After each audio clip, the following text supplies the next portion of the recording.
This is a really big deal.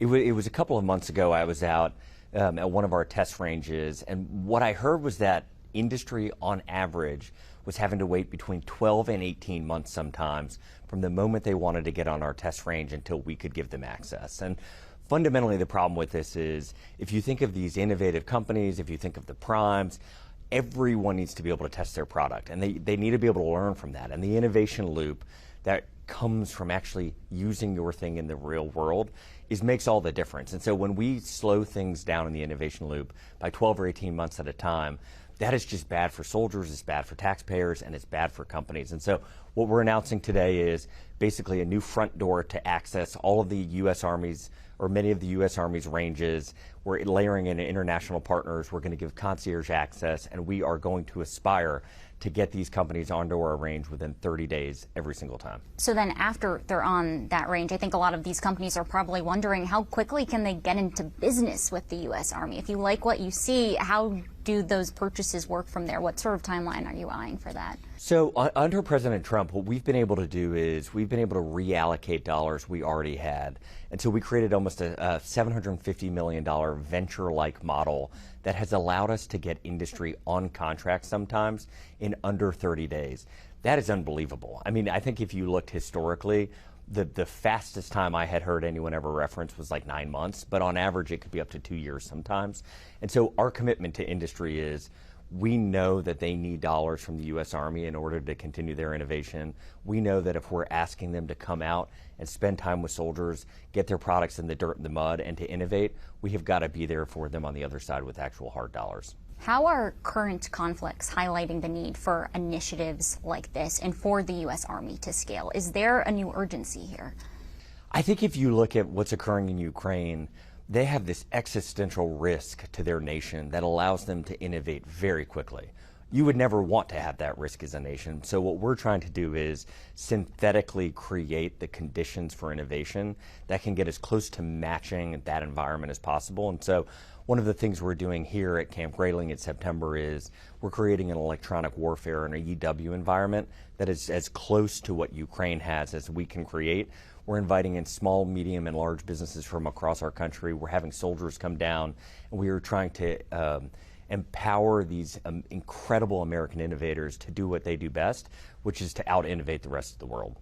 So the Army lives off of annual budgets, right? How do you ensure that you're able to scale and grow initiatives like this in what is, I think it's fair to say, a pretty unpredictable funding cycle, and how much weight maybe does that put on the $67 billion supplemental package in terms of what the Army needs to get done? So the quirk of the design of our democratic form of government is our funding is annual.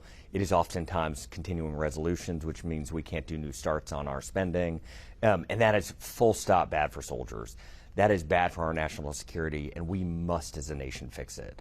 That being said, what we have tried to do is just accept that that has been the reality. I think 18 of the last 21 years we've had continuing resolutions. And so what the United States Army has been trying to do under Secretary Hexeth's leadership is innovate as fast as humanly possible with what we do have. And we feel very good that working with Congress and Senate and consolidating down some of our budget line items, we are getting more flexibility than we have had in the last couple of years, not as much as we had a couple of decades ago.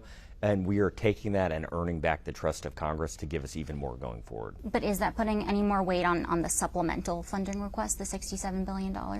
I think we need the supplemental, we need the reconciliation, and we need the budget to be passed on time. That will lead to the most secure country that the United States Army can possibly give it.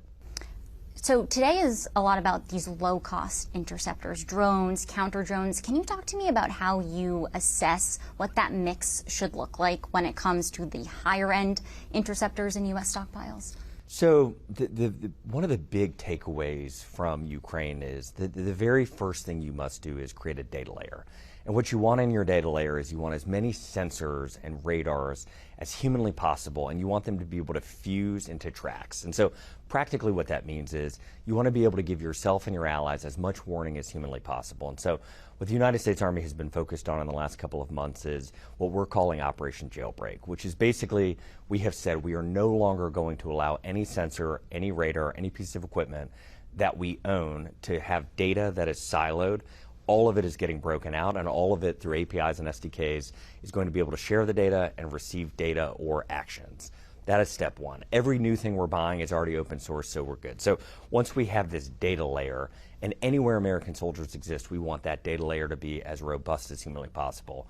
The next step is to layer in effectors or interceptors, and you want as wide of a range of options as possible. On the cheapest, lowest side, you want a 50 cal round that might cost $1, and you want to be able to shoot that at something that's really close. On the highest end, you might want a PAC-3 that's now $4.2 million or $4.4 million a shot. The key to defense in this layered concept is you want as many options as humanly possible, all tied into an agentic solution with a human in the loop that can choose between the right option at any given moment. And so the answer is actually, there's no one perfect answer. Variability is the key to success for conflict going forward.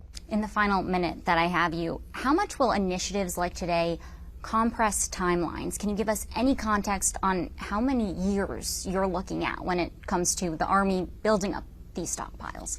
So I think if you take the math of what we believe for a lot of these most exquisite interceptors and most exquisite offensive weapons, if it was taking 12 to 18 months each time to come to the range, and we're consolidating that down to, I'm saying guarantee, but I don't mean we will pay if we miss, but that is what we will hold ourselves publicly accountable. If you can get to the range every 30 days, what we hope to do is cut out at least a third of the R&D time, which will make a huge difference for soldiers.